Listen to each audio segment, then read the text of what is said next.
بسم الله الرحمن الرحيم والحمد لله رب العالمين وصلى الله وسلم على نبينا محمد وعلى آله وصحبه أجمعين أما بعد حياكم الله أيها الإخوة معنا اليوم الحديث 87 حديث عن المقدام ابن معدي كرب الكندي رضي الله عنه أن رسول الله صلى الله عليه وسلم قال يوشك الرجل متكئا على أريكته يحدث بحديث من حديثي فيقول بيننا وبينكم كتاب الله عز وجل فما وجدنا فيه من حلال استحللناه وما وجدنا فيه من حرام حرمناه ألا وإنما حرم رسول الله صلى الله عليه وسلم مثل ما حرم الله رواه الترمذي وابن ماجه. Et donc selon Al-Miqdam ibn Ma'di Karb radiyallahu anhu, qui dit que le messager d'Allah sallallahu alayhi wa sallam a dit: peu ne s'en faut que un homme, soit assis, appuyé sur son canapé, donc confortablement installé sur son canapé. Il est donc appuyé sur son canapé. Il rapporte un de mes hadiths. Donc le prophète il dit que cet homme rapporte un des hadiths, un des récits prophétiques. Et il dit: il y a entre nous et vous le livre d'Allah. Ce que nous y trouvons de licite, nous le jugeons comme licite. Et ce que nous y trouvons d'illicite, nous le jugeons comme étant illicite. Et donc, ce qui est voulu par là, c'est on prend le livre d'Allah. La sunna, non. On prend ce qu'on trouve de licite dans le livre d'Allah, il est licite. Ce qu'on trouve d'illicite dans le livre d'Allah, il est illicite. La sunna, pas besoin. Et donc le prophète sallallahu alayhi wa sallam, il réplique à cela à la fin et il dit: certes, ce que le messager d'Allah sallallahu alayhi wa sallam a interdit est comme ce qu'Allah a interdit, rapporté par Tirmidhi et Ibn Majah. فهذا الحديث أيها الإخوة هو آخر حديث في باب حقوق النبي sallallahu alayhi wa sallam. Ce hadith, c'est le dernier hadith dans le chapitre concernant les droits du prophète sallallahu alayhi wa sallam. فالمؤلف رحمه الله يبين لنا بهذا الحديث أمرا وهو من حقوقه صلى الله عليه وسلم ألا وهو وجوب العمل بسنته. L'auteur ici, rahimahullah, il nous montre un point essentiel qui fait partie des droits du prophète sallallahu alayhi wa sallam, qui est le caractère obligatoire. Il est obligatoire d'œuvrer avec la sunna du prophète sallallahu alayhi wa sallam. ونحن نعرف أيها الإخوة في هذه الأزمنة كثرت الشبه على الناس. Et on sait très bien qu'à notre époque, les gens ont beaucoup d'ambiguïté. Il y a beaucoup d'ambiguïté pour éloigner les gens de la pratique de la sunna. فهذا الحديث يذكر حال رجل خرج من الإسلام. Ce hadith nous cite la situation d'un homme qui sort de l'islam. Les savants, ils nous disent: من أنكر السنة فقد أنكر القرآن. Ils nous disent: celui qui rejette la sunna a rejeté le Coran. Parce que Allah tabaraka wa ta'ala dans le Coran هو الذي يأمرنا باتباع النبي صلى الله عليه وسلم. Allah dans le Coran, c'est lui qui nous ordonne de suivre le prophète sallallahu alayhi wa sallam. C'est lui qui nous l'ordonne. Il a cité la situation du prophète comme étant pour nous uswatun hasana, un bon exemple à suivre. Nous devons le suivre sallallahu alayhi wa sallam. On doit lui obéir. Wa ati'u Allah wa ati'u ar-rasul. Obéissez à Allah et obéissez au messager. Wa ma atakumur rasul fakhudhuhu wa ma nahakum anhu fantahu. Ça avec quoi vous est venu le messager, alors prenez-le, et ce qu'il vous a interdit, délaissez-le. Faman ankara sunnah kafara bil Qur'an. Celui qui rejette la sunna, il a mécru au Coran. Fahuwa kafir. Alors celui-ci est incroyant. Celui-ci n'est pas musulman. Man ankara sunnah laysa bi muslim.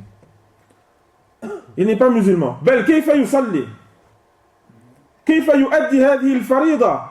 Comment va-t-il donc accomplir la prière s'il rejette la sunna? لأن الله تبارك وتعالى أمرنا بهذه الصلاة وبهذه الزكاة وفصلهما في السنة. Allah tabaraka wa ta'ala nous a ordonné l'accomplissement de la prière et l'aumône obligatoire, mais il a détaillé tout cela dans la sunna. فأين نجد في كتاب الله عدد الركعات? Où trouvons-nous dans le livre d'Allah le nombre d'unités et la description de la prière? هذا نأخذه من السنة وكذلك الزكاة. أين نجد نصاب الإبل? Où allons-nous trouver dans le Coran la valeur qui détermine l'obligation de la zakat liée au chameau? أو التفاصيل حول زكاة عروض التجارة. Les détails concernant la zakat, l'aumône qui est liée aux produits qui sont commercialisés. Où trouvons-nous cela dans le Coran? هذا كله في السنة. فالسنة يجب العمل بها. لذا أيها الإخوة قلنا وكررنا أكثر من مرة إن الله تبارك وتعالى أنزل القرآن على نبيه وأمره بالتبليغ والبيان. Allah tabaraka wa ta'ala a fait descendre le Coran sur son prophète et lui a ordonné de transmettre et d'expliquer. وَأَنزَلْنَا إِلَيْكَ الذِّكْرَ لِتُبَيِّنَ لِلنَّاسِ مَا نُزِّلَ إِلَيْهِمْ. Nous avons fait descendre sur toi le rappel afin que tu expliques aux gens ce qui a été descendu sur eux. فَمَنْ أَنْكَرَ السُّنَّةَ أَنْكَرَ الْقُرْآنَ وَلَا يُمْكِنُهُ أَنْ يَفْهَمَ الْقُرْآنَ فَهْمًا صَحِيحًا. Celui qui rejette la sunna a rejeté le Coran et il ne lui est pas possible de comprendre le Coran correctement. Il ne lui est pas possible. وقد قال الله تبارك وتعالى في كتابه فلا وربك. Par ton Seigneur. Allah il jure. Il jure par ton Seigneur. لا يؤمنون حتى يحكموك فيما شجر بينهم. Ils n'ont pas la foi, ils n'auront pas la foi tant qu'ils ne t'auront pas pris comme juge des conflits qu'il y a entre eux. On a un conflit, je ne suis pas d'accord avec toi, avec un tel, on regarde as-sunnah. On doit regarder qu'est-ce qu'il dit le prophète sallallahu alayhi wa sallam. Tu n'es pas d'accord avec ton épouse, as-sunnah. Tu n'es pas d'accord avec ta sœur, as-sunnah. Tu n'es pas d'accord avec tes enfants, as-sunnah. La yu'minun. Ils ne croient pas. Ils ne croiront pas tant qu'ils n'auront pas fait cela. Et donc, il ne nous est pas permis, ô chers frères, de délaisser la sunnah du prophète sallallahu alayhi wa sallam. ومن الشبه المنتشرة في زمننا لا يقال للناس اتركوا السنة اتركوها هي سيئة أو. À notre époque, on ne dit pas aux gens délaissez la sunna, elle est mauvaise ou. On ne dit pas ça aux gens. Parce que si tu dis ça aux gens, les gens ils vont dire mais n'importe quoi, c'est la sunna du messager d'Allah, etc. Non. Mais c'est pas ce qui est dit. Regardez, méditez les frères. اليوم يقال للناس السنة سنة. La sunna, c'est une sunna. Yani mustahabba. C'est pas obligatoire. C'est recommandé. fait as-salatu fil jama'a sunnah. La prière commune, elle est pas obligatoire, recommandée. Al-lihya sunnah. La barbe, sunnah, c'est pas obligatoire, c'est recommandé. Al-libas, alladhi yasturu al-awra.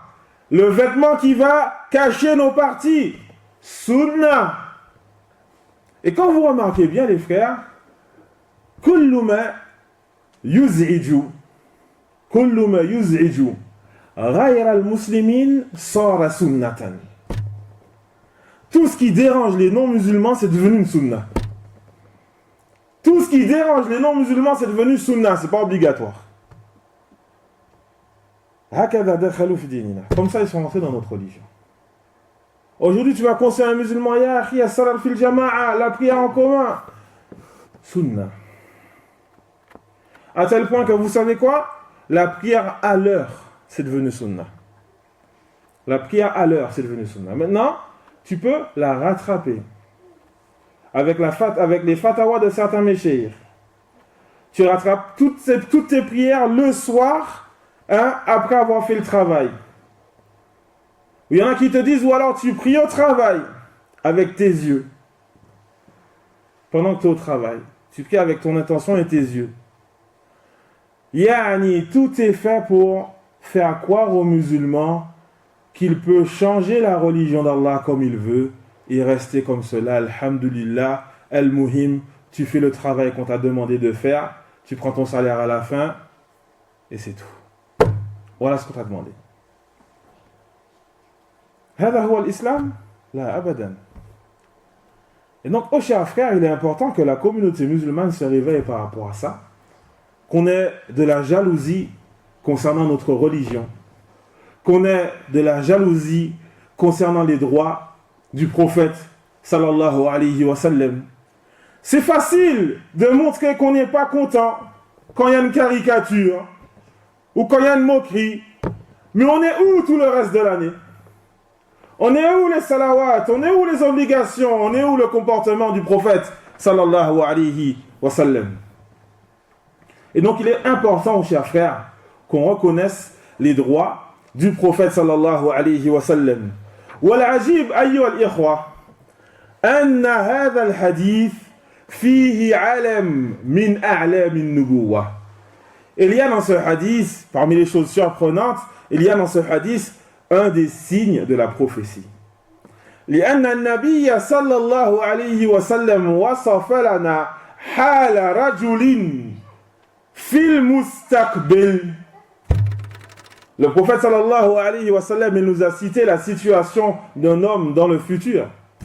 Et effectivement, جاءت فرقة القرآنيين. Et effectivement, est venu par la suite le groupe de Al-Qur'aniyoun. Ceux qui s'accrochent selon eux au Coran, c'est tout. On ne prend que du Coran. Et donc, comme on l'a vu, il y a énormément de signes qui montrent la véracité des propos du prophète sallallahu alayhi wa sallam dans les ahadiths, dans les versets. Il est important qu'on y médite. Et ici, le prophète sallallahu alayhi wa sallam yadhkuru lana hala rajul muttaki ala arikati. Il nous cite la situation d'un homme qui est confortablement installé, il est appuyé sur son canapé. Ça veut dire quoi ça? Lam yarhal li talab al-ilm. Il n'est pas parti pour apprendre sa religion. Thumma yatakallam. Et ensuite il parle. Hada huwa halun nas al-an. C'est ça la situation des gens aujourd'hui. On est là, on n'apprend pas. On ne cherche pas à apprendre. On n'assiste pas au durus. On ne fait pas l'effort d'apprendre l'arabe, le Coran. On est là tranquillement, on mène notre vie, on court derrière la dunya. Mais dès qu'il faut parler sur le dîn, on est les premiers. Dès qu'il faut parler, on est les premiers.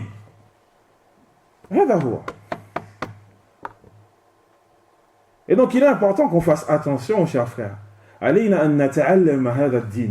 Nous devons apprendre cette religion. Et nous devons respecter cette religion. Cette religion est la seule religion agréée par Allah tabaraka wa ta'ala.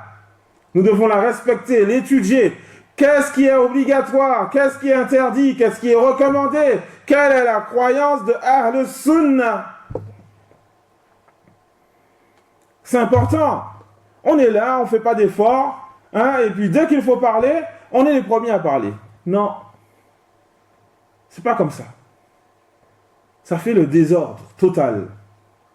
Comme on a aujourd'hui en France, désordre total, divergence, la même divergence qu'il y a entre des médecins sur un sujet et tout le monde veut rentrer dedans, hein, mais c'est la même chose dans la religion. Divergence entre les ulémas sur un sujet, tout le monde veut rentrer dedans. Tout le monde. Il faut que je parle. Yani, c'est plus fort que moi. Il faut que je parle. Et donc, oh mes frères, je vous enjoins, je vous conseille, vraiment, nous devons faire des efforts pour apprendre notre religion. Ceux qui n'ont pas l'arabe, ijtahidu barakallahu fikum. Faites des efforts, apprenez la langue arabe. Apprenez le tafsir. Apprenez le Coran. Apprenez sunnah. Apprenez la sunna du prophète sallallahu alayhi wa sallam. Al-aqidat as-sahiha. La croyance authentique. Les livres qui ont été écrits sur ce sujet. Ou sous la sunna de l'imam Ahmed. Les fondements de la sunna de l'imam Ahmed. Et d'autres livres. I'tiqad al-imam Malik, etc. Il y a énormément de livres qui ont été écrits sur le sujet. Dans Sahihain, les chapitres qui concernent l'I'tiqad, il est important qu'on accorde de l'importance à notre religion, qu'on sache quelle est la croyance obligatoire. Et donc faites cet effort, barakallahu fikum, qu'Allah Azza wa Jal vous accorde la bénédiction dans votre temps. Il est capable de toutes choses. Subhanakallahumma wa bihamdika ashhadu an la ilaha illa ant astaghfiruka wa atubu ilayk wa jazakumullahu khairan.